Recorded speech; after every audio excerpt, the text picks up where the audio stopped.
A very good morning to you students. So everybody is healthy, everybody is good and it's a really good day, right? I am very happy and I hope you guys are enjoying too. चलो अभी इतने दिनों से हम लोगों ने बहुत सारी चीज़ें पढ़ रहे हैं. आई होप कि तुम लोग सब बहुत अच्छे से ध्यान दे रहे हो और जो नहीं दे रहे हैं I request you people to please concentrate, okay? क्योंकि यार बहुत इंपॉर्टेंट टॉपिक्स है, बोर्ड एग्जाम्स आने वाली है, सब कुछ बहुत इंपॉर्टेंट होगा तुम्हारे लिए अभी हम जो भी पढ़ेंगे. And if you guys are opting for NEET या एनडीए तो ये सारे concept are very important, okay? So अब शुरू करते हैं. कल के लेक्चर में हमने दो चीजें देखी थी, एक सेल वॉल देखा था, दूसरा सेल मेम्ब्रेन देखा था. Now today we are going to study about one of the most important thing which is present inside our cell, which is nothing but protoplast. अभी प्रोटोप्लास्ट के बारे में बहुत सारे टाइम हम लोगों ने देखा है कि क्या होता है, कैसे होता है, करेक्ट? देखा है, पढ़ा है. क्या है protoplast? It is nothing but a jelly like content. It is nothing but jelly like content जो किसके अंदर मिलेगा? यस, सेल के अंदर मिलेगा, जिसके अंदर क्या होगा? तो डिफरेंट टाइप ऑफ न्यूट्रिएंट्स हो गए, सेल ऑर्गेनल्स फ्लोट होते हुए दिखेंगे. ये सारी चीजें हम लोगों को प्रोटोप्लाज्म में दिखने वाली है. Are you getting my point? Yes. So protoplasm, a whole liquid present inside plasma membrane, is nothing but protoplasm. हमारा सेल है, सेल के अंदर क्या है? तो एक जेली लाइक कंटेंट है और ये जेली लाइक कंटेंट में क्या है? तो सेल ऑर्गेनल्स है. ये सेल ऑर्गेनल्स घूमते रहते हैं, ये जेली लाइक कंटेंट उनको न्यूट्रिएंट प्रोवाइड करता है, एज अ पैसेज बिहेव करता है कि एक ऑर्गेनल से दूसरे ऑर्गेनल में अगर हमको चीजें डालना है तो वो हम किसकी मदद से डालेंगे? तो प्रोटोप्लाज्म की मदद से आएंगे, ठीक है? So protoplasm is nothing but a whole fluid जो कहाँ पे प्रेजेंट है? तो प्लाज्मा मेम्ब्रेन के अंदर प्रेजेंट है. कहाँ पे? मेम्ब्रेन के अंदर. सेल है, सेल में सेल वॉल होगी जब प्लांट सेल की बात करेंगे, या सेल में और ज़्यादा प्रोटेक्टिव लेयर होगी, सेल में मेम्ब्रेन होगी.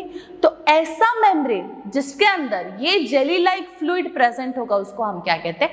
Plasma membrane. और ये जेली लाइक फ्लूइड को हम क्या कहते हैं? प्रोटोप्लाज्म. द नेम प्रोटोप्लास्ट किसने दिया था? तो पुरकिंजे ने दिया था. व्हेन 1839 में पुरकिंजे ने एक बहुत ही इंपॉर्टेंट कंसेप्ट दिया था. And trust me, protoplast important है, धीरे धीरे समझेगा. Protoplast is made up of various chemical substances like water, like iron, like salt and like organic molecule. Protoplast किस चीज से बना है बताएंगे कोई? यहीं पे लिखा है ना किस किस चीज से बना हुआ है. It is made up of various chemical substances like what are the various chemical substances? Those are nothing but water, the very important component. हर चीज यार, अगर मैं तुम्हारी और मेरी बॉडी की बात करती हूँ तो हमारे बॉडी में क्या प्रेजेंट है? वाटर है. कितना अमाउंट ऑफ वाटर है? 70 to 75% वाटर है, बराबर. तो अगर मेरी बॉडी में पानी इतना ज्यादा इंपॉर्टेंट होगा तो ऑब्वियस सी बात है कि मेरे जो सेल्स है उसमें भी वाटर कंटेंट प्रेजेंट होगा. तो protoplasm being a jelly like content, एक लिक्विडी फॉर्म, वो किस चीज से बना है? वो उसमें मैक्सिमम क्या होगा? वाटर होगा, क्योंकि water is the best transportation solvent. Water में कुछ भी मिला दो वो रिएक्ट नहीं होगा, वाटर में कुछ भी डाल दो वो बराबर से ट्रांसपोर्ट होगा, बराबर. So protoplasm is made up of what? A very important substance, first one being water. उसके बाद हमारे पास में बहुत सारे डिफरेंट आयन्स प्रेजेंट होंगे, बराबर. क्यों आयन्स? अगर तुम लोगों को थोड़ा भी तुम्हारे लास्ट क्लास से याद होगा तो मैंने तुमको कहा था कि हमारे बॉडी में डिफरेंट टाइप ऑफ सेल्स होती है. और ये सेल क्या है? तो ये सेल नर्व सेल्स है, न्यूरॉन्स है, बराबर. और हमने पढ़ा था कि the longest cell is nothing but a nerve cell, neurons. तो न्यूरॉन्स में जब ये ट्रांसपोर्ट होता है किस चीज का? सिग्नल्स का, कि मैंने यहाँ पिंच किया तो मुझे दर्द हुआ तो ये ऊपर गया, और वो दर्द को रिएक्ट करना मतलब मैंने हाथ ऐसे कर देना है तो वो कहाँ पे वापस आ रहा है? ब्रेन से. तो ये जो आना और जाना हुआ वो किसकी मदद से हुआ? किसकी मदद से? With the help of the cell which are nerve cell. तो नर्व सेल में क्या होता है? नर्व सेल में सिग्नलिंग जनरेट होती है और ये सिग्नल्स आयन्स की मदद से, जैसे के प्लस आयन हो गया या कोई और आयन हो गया, इनके मदद से ट्रांसपोर्टेशन हो रहा है.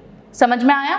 तो प्रोटोप्लास्ट जो है वो बहुत सारे different type of chemical substances से बना होता है और ये केमिकल सब्सटेंस में very important one is what? Water. Second one is ions, third one is salt, some sort of solute तो चाहिए होगा, और बाकी फिर हमारे ऑर्गेनिक मॉलिक्यूल्स हो गए कि हम क्या फॉर्म कर रहे हैं. Are we making some sort of glucose molecules और are you making some sort of protein molecule. ये सारी चीजें कहाँ पे होगी? तो ये प्रोटोप्लाज्म में होगी.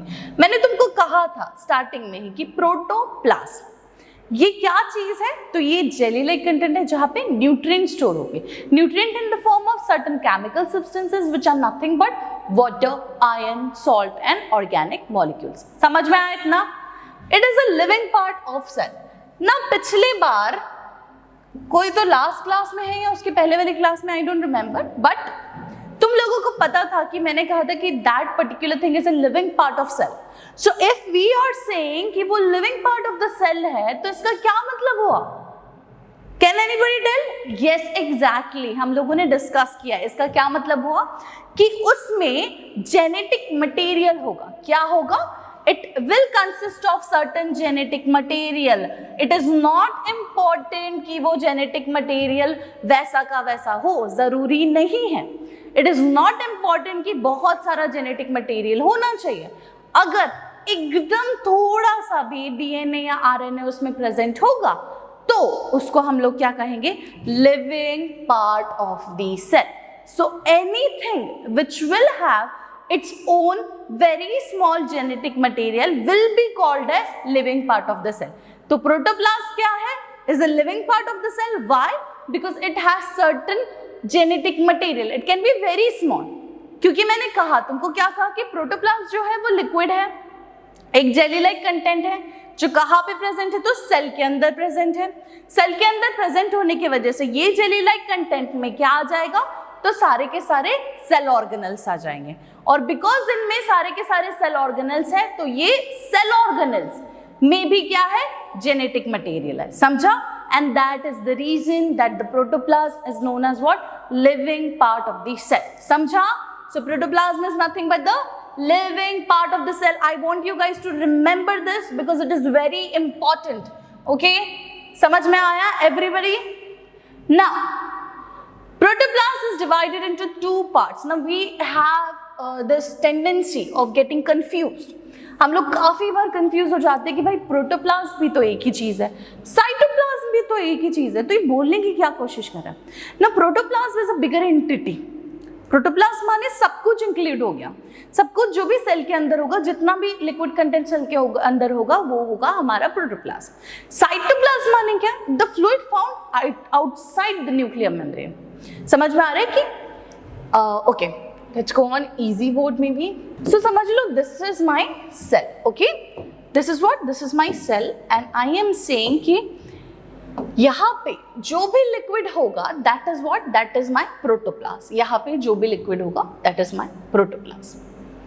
Okay, and this protoplasm include all of the cell organelles. So I'll draw certain cell organelles. ये एक cell organelle हो गया, ये दूसरा cell organelle हो गया, ये तीसरा cell organelle हो गया, ये चौथा हो गया. तो ये सारे cell organelles कहाँ पे present है? तो इस liquid में present है. बराबर? अब क्या हो रहा है? अब हमको confusion इस बात का हो रहा है कि ठीक है, ये सब तो आ गया, बट अभी साइटोप्लाज्म क्या है? Protoplasm is the whole thing, पूरा का पूरा. ओके, जो एक प्लाज्मा मेम्ब्रेन के अंदर रहेगा. So this is what? This is my plasma membrane. This is what? This is my plasma membrane. और ये प्लाज्मा मेम्ब्रेन के अंदर the whole liquid content is what? My protoplasm. And this small small small small things are what? My cell organelles. इतना समझ में आया? Okay, अभी बात करना है अपने को साइटोप्लाज्म क्या है. तो अब समझ लो कि हमारे सेल ऑर्गेनल्स के आसपास भी क्या है? एक मेम्ब्रेन है. बराबर? जिसको हम मेम्ब्रेन बाउंड सेल ऑर्गेनल्स कहते हैं. सो ये मेम्ब्रेन के इर्द गिर्द, मेम्ब्रेन के आसपास there is a jelly like content. ये मेम्ब्रेन के आसपास, फिर ये मेम्ब्रेन के आसपास, ठीक है, फिर ये मेम्ब्रेन के आसपास, ऐसे करके यहाँ पे हम लोगों को सेम टाइप ऑफ कंटेंट, मतलब लिक्विड कंटेंट है, सिमिलर काइंड, ये दिख रहा है तुमको.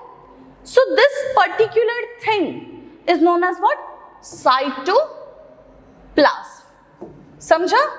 This particular thing is known as what? Cytoplasm. So we have what? We have a cell membrane which is known as protoplasm. Sorry, which is known as what?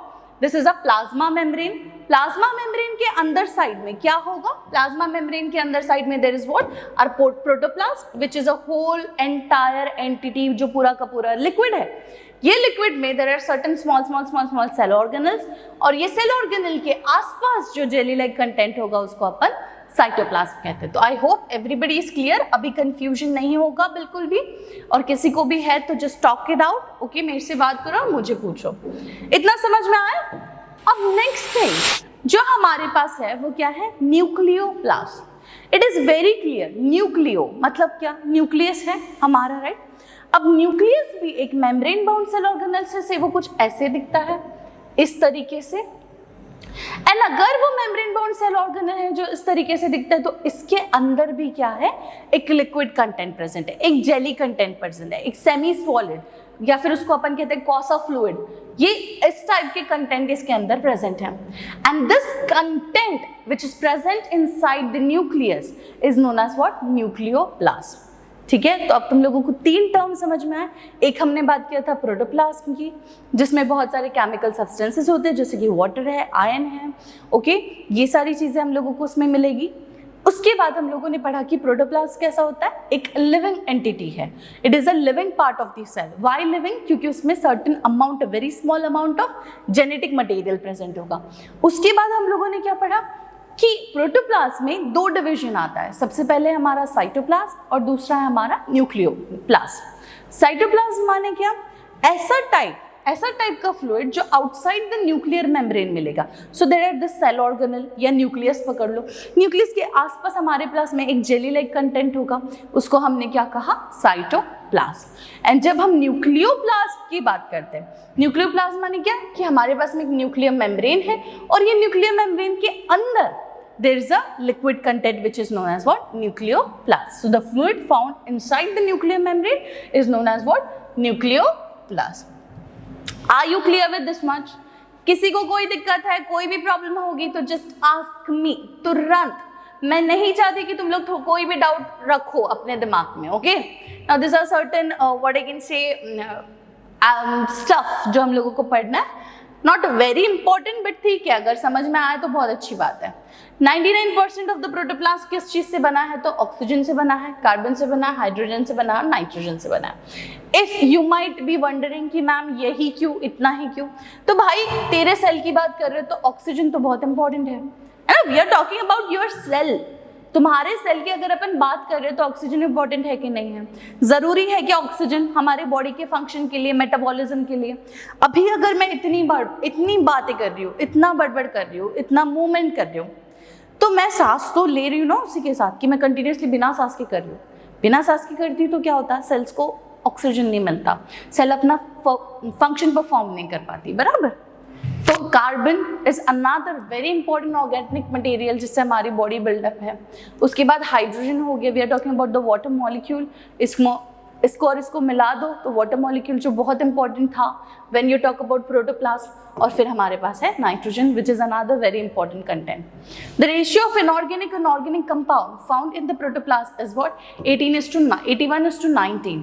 कितना है inorganic component? 81 मिलता है, whereas organic component हमको सिर्फ 19 मिलता है। You can see the ratio is varying. 80% of the protoplasm is water because 75% of your body is what? Water. समझा इतना? ऐसा बहुत कुछ है नहीं। ओके, अब बात करते हैं माइटोकॉन्ड्रिया की, which is another very important cell organelle. किसी को इसमें कोई दिक्कत है? कुछ भी प्रॉब्लम है?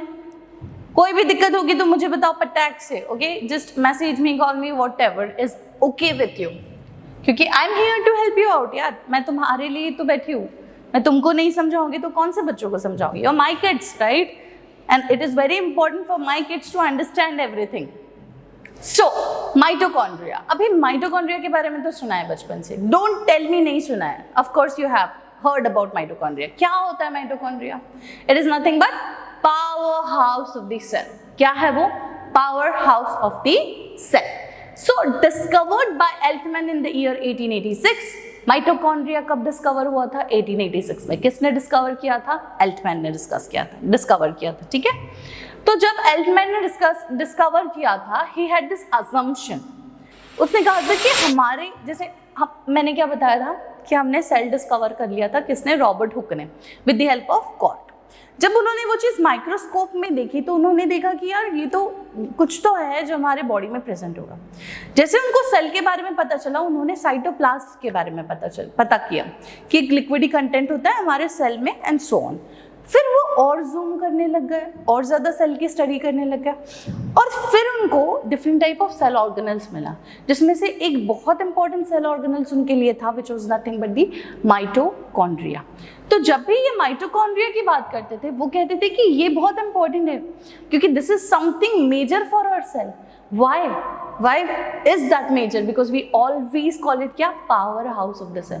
तो अगर माइटोकॉन्ड्रिया को तुम power house of the cell कह रहे हो, मतलब क्या कि जो पावर का generation, you can see the image here, कि जो पावर का जनरेशन है वो कौन कर रहा है, वो माइटोकॉन्ड्रिया कर रहा है। और पावर माने हमारे बॉडी में क्या, एटीपी फॉर्मेशन है ना। कहाँ से मिलेगा भाई, एटीपी क्या होता है, adenosine triphosphate, which is a form of energy for whom, for us, बराबर। So, mitochondria क्या है, discovered by Altman in the year 1886, and these are cylindrical, rod-shaped or spherical structure found in cytoplasm. These are nothing but the cylindrical rod-shaped. Rod समझ में आता है ऐसा, rod shape या फिर cylindrical structure जो कहाँ मिलेगा, साइटोप्लाज्म में मिलेगा, and it is surrounded by the double layer membrane. क्या है इसमें, डबल लेयर मेम्ब्रेन है, सिंगल नहीं। सिंगल लेयर मतलब क्या, सिर्फ एक ही लेयर होगी, एक ही मेम्ब्रेन होगा वहाँ पे। But when you talk about double layer तो एक मेम्ब्रेन होगा, उसके ऊपर एक होगा या उसके नीचे एक और होगा। So this makes what, a very protective covering. ये क्या बनाता है, एक बहुत ही प्रोटेक्टिव कवरिंग बनाता है। अब मुझे बताओ कि इसको डबल लेयर की क्यों जरूरत पड़ गई, क्योंकि ये power house of the cell है, उसके पास जो फंक्शन है वो बहुत ज़्यादा इंपॉर्टेंट है। तो अगर कोई भी रीज़न की वजह से हमारे सेल में कोई गड़बड़ हो गई तो माइटोकॉन्ड्रिया खुद को प्रोटेक्ट कर सके, समझा। So inner membrane has many fold called as cisternae. Inner membrane के पास में बहुत सारे फोल्ड है called as cisternae. I will tell you the structure of mitochondria, कोई चिंता नहीं है हमारे पास में, ठीक है। The fluid present inside mitochondria are called meet which contains many enzymes and coenzymes, and mitochondria is considered as prokaryotic cell inside eukaryotic cell. Mitochondria को क्या कहते हैं, prokaryotic cell inside the eukaryotic cell. अभी ये वाला तुम लोग diagram देखो, दिख रहा है सबको, दिख रहा है कि नहीं दिख रहा है ये वाला डायग्राम, ओके। तो यहाँ पे अगर तुमने बहुत अच्छे से देखा तो तुम लोग ये देख सकते हो कि हमारा जो माइटोकॉन्ड्रिया वो कैसा है, it is a double layer structure. You can see here, एक लेयर हो गई, दूसरी लेयर ये फोल्डेड वाली है, समझ में आ रहा है, इज इट विजिबल, है ना, दिख रहा है ये फोल्ड्स फोल्ड्स फोल्ड्स दिख रहे। ये फोल्डेड लेयर क्या है, ये फोल्डेड लेयर हमारी सेकेंड लेयर जिसको हम क्या कहते हैं, क्रिस्टी। अब ये क्रिस्टी के अंदर क्या है, तो लिक्विड कंटेंट है। क्रिस्टी के अंदर you have what, you have a liquid content which is very important, ठीक है। तो क्रिस्टी के अंदर लिक्विड कंटेंट होने की वजह से क्या हो रहा है कि उसके अंदर बहुत सारी ऐसी चीज़ें हैं। कौन सी चीज़ें हैं, बहुत सारे ऐसा लिक्विड है, लिक्विड में बहुत सारे ऐसा न्यूट्रिएंट है जो उनको मदद करेगी। बट अगर तुम लोगों को स्ट्रक्चर समझ में आए तो समझा स्ट्रक्चर में क्या है, स्ट्रक्चर में उसका डबल मेम्ब्रेन है, एक बाहर है दूसरा ऐसे अंदर साइड में है जिसको अपन क्रिस्टी कहते हैं, ठीक है। इतना तुम लोग सिर्फ आज के लेक्चर में समझो, बाकी उसके फंक्शन क्या है, वो किस तरीके से परफॉर्मेंस देता है, ये सब कुछ मैं तुम लोगों को नेक्स्ट लेक्चर में बताती हूँ, ओके। बट आई होप इतना जितना समझा वो बहुत अच्छे से समझा, कोई भी गड़बड़ नहीं है। अगर है तो जल्दी से पूछ लो, तुरंत पूछ लो, okay. So thank you so much guys for watching the video. If you have any problem please let me know. Thank you and take care.